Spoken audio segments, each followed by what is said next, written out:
Good morning बच्चों, मैं हूं नीलोफर अब्दुल रहीम और आपका बहुत बहुत इस्तकबाल करती हूं ज़ोहरा क्लासेस में। बच्चों, आज हम मिसलेनियस एक्सरसाइज करेंगे जिसमें हम तरह तरह के वर्ड्स को अपने जुमलों में इस्तेमाल करेंगे। मिसाल के तौर पर although, unless, whereas, because, either or, neither nor, as soon as, no sooner than. Although से स्टार्ट करते हैं।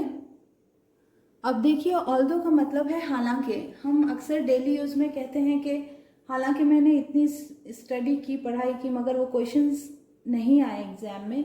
बिल्कुल इसी तरह आपको पहले सेंटेंस अच्छी तरह समझ लेना है और उसके बाद ऑल्दो का इस्तेमाल करना है। वो शुरू में भी लग सकता है या फिर बीच में। अब देखिए, यहाँ सेंटेंस है, the fruit looked white.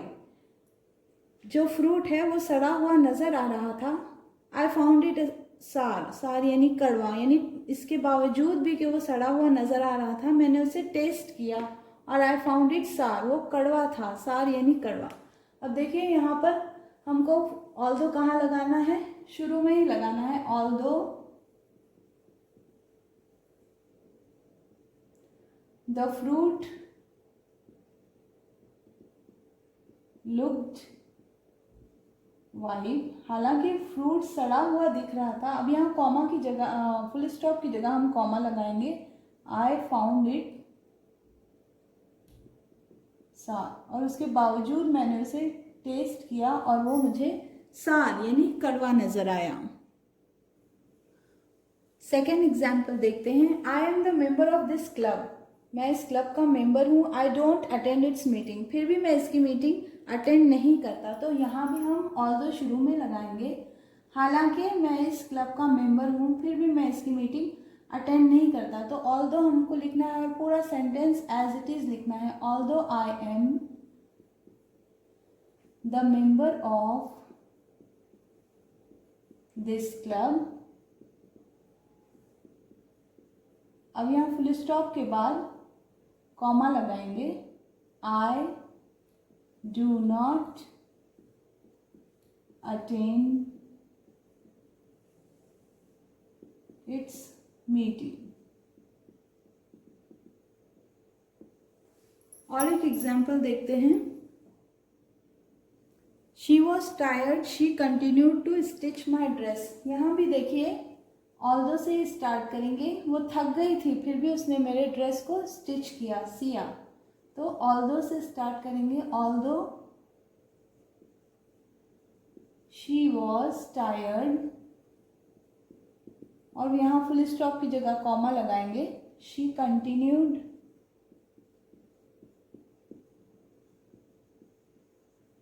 To stitch my dress.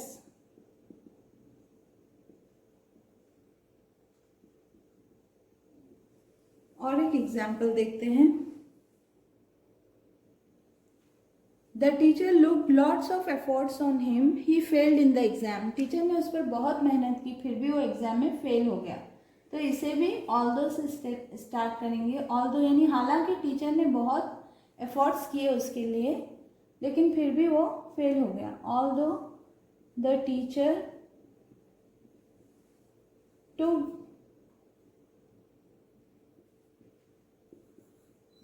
Lots of efforts. पूरा सेंटेंस यूं ही लिखना है और आपको फुल स्टॉप की जगह बस कॉमा लगाना है। ही failed in the exam.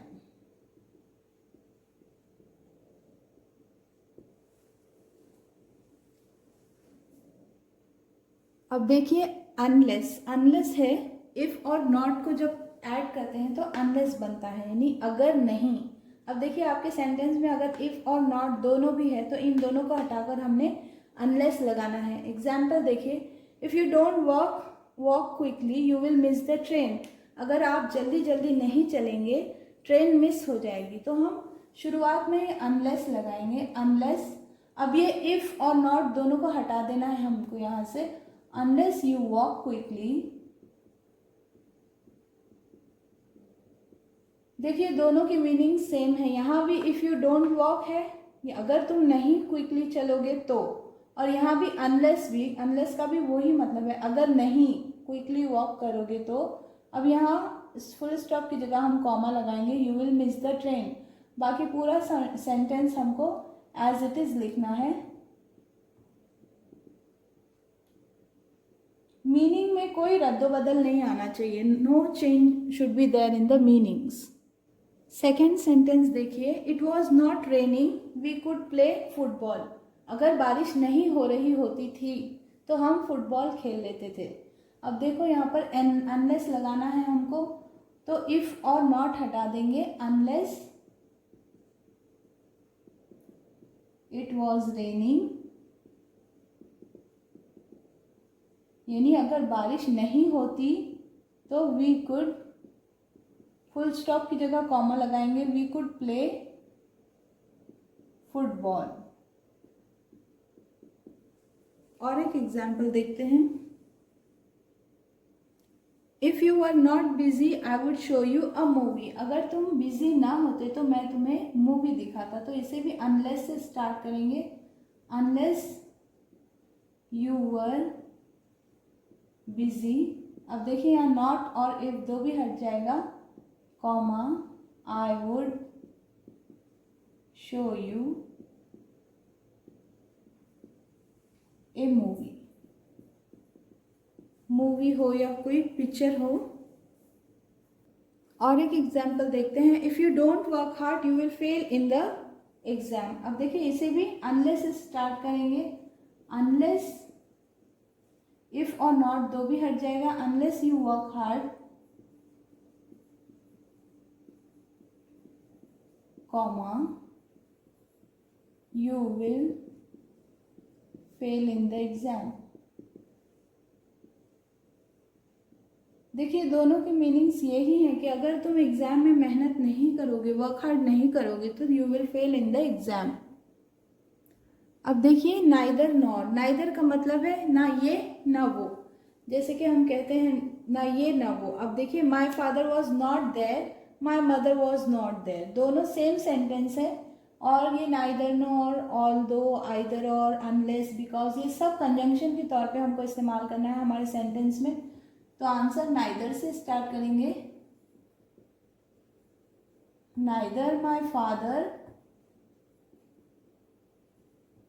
Nor my mother was there. देखिए सेंटेंस का मीनिंग बिल्कुल चेंज नहीं हुआ है। यहाँ पर है my father was not there, मेरे फादर भी वहाँ नहीं थे और मेरी मदर भी वहाँ नहीं थी। और इसका नाइदर नॉर का मतलब है ना ही मेरे फादर वहाँ थे और ना ही मेरी मदर वहाँ थी। तो neither my father nor my mother was there. अब देखिए you can not help me, your brother can not help me. ना ही तुम मेरी मदद कर सकते हो और ना ही तुम्हारा भाई। तो neither you nor your brother. बाकी पूरा जुमला यूं ही लिख देंगे, कैन हेल्प मी। अब देखिए नाइदर और नॉर ये दोनों भी नो नॉट के लिए इस्तेमाल किया गया है। तो यहाँ से नॉट और नॉट निकाल देंगे हम सेंटेंस में से और लिखेंगे neither you nor your brother can help me. I don't admire him, I don't criticise him. अब देखिए इसमें भी neither I admire him nor criticize him, यानी ना ही मैं उसे पसंद करती हूँ या करता हूँ और ना ही उसे क्रिटिसाइज करता हूँ। इसे आप इस तरह भी लिख सकते हैं, I neither admire him nor criticize him। ना ही मैं उसे पसंद करता हूँ और ना ही उससे कुछ कहता हूँ। अब देखिए बिकॉज, बिकॉज का मतलब है क्योंकि। अब हम पहले सेंटेंस पढ़ेंगे, वी मिस द बस, हमारी बस मिस हो गई, we were late to the college, हम कॉलेज को भी लेट हो गए। तो बिकॉज आपको पहले सेंटेंस समझना है, उसके बाद देखना है कि शुरू में लगेगा या आखिर में। अब वी मिस द बस, हमारी बस छूट गई, we were late to the college. और हम कॉलेज को लेट हो गए। तो हमको लास्ट सेंटेंस फर्स्ट में लिखना पड़ेगा, we were late to the college because, क्योंकि वी मिस्ड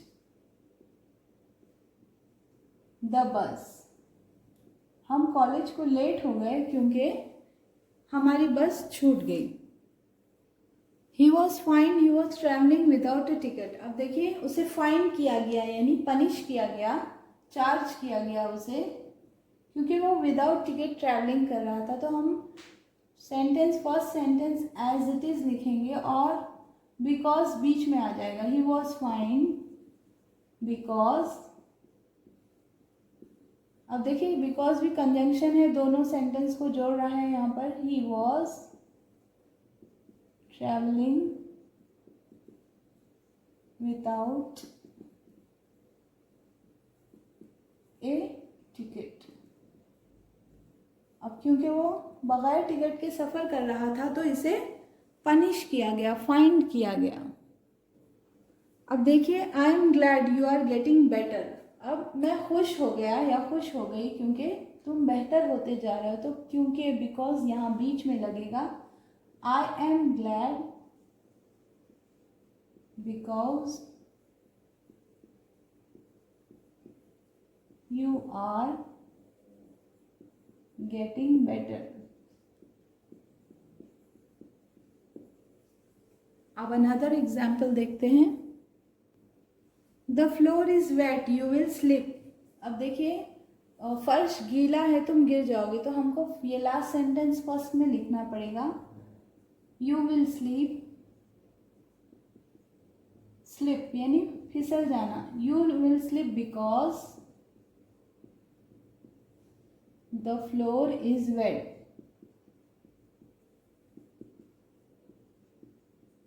तुम फिसल के गिर जाओगे क्योंकि फ्लोर जो है गीला है।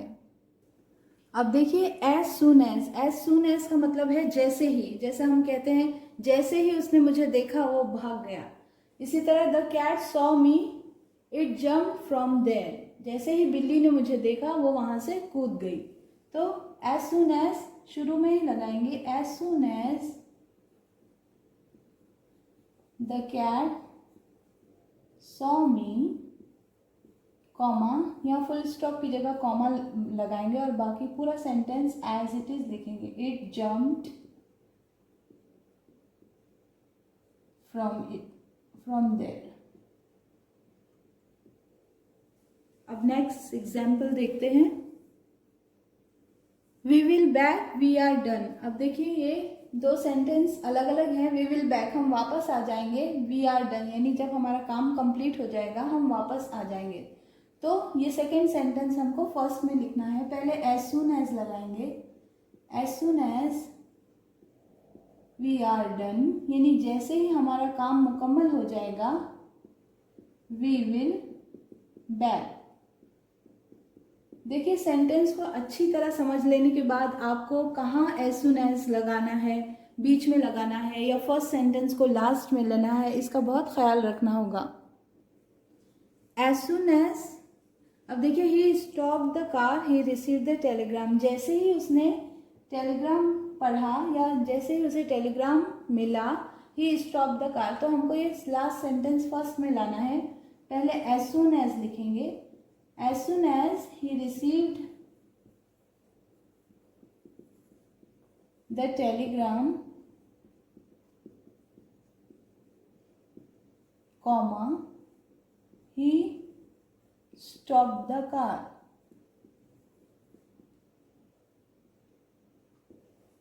यानी जैसे ही उसे टेलीग्राम मिला उसने कार स्टॉप कर दिया। तो बच्चों आज का वीडियो यहीं इख्तिताम करते हैं। बहुत कम दिन रह गए हैं एग्ज़ाम के लिए। बहुत बहुत मेहनत कीजिए, वर्क हार्ड कीजिए। जो लोग मेहनत करते हैं अल्लाह उन्हीं को कामयाबी अता फरमाता है। तो मिलते हैं अगले वीडियो में। जब तक कि अपना बहुत बहुत ख्याल रखें। अल्लाह हाफिज़।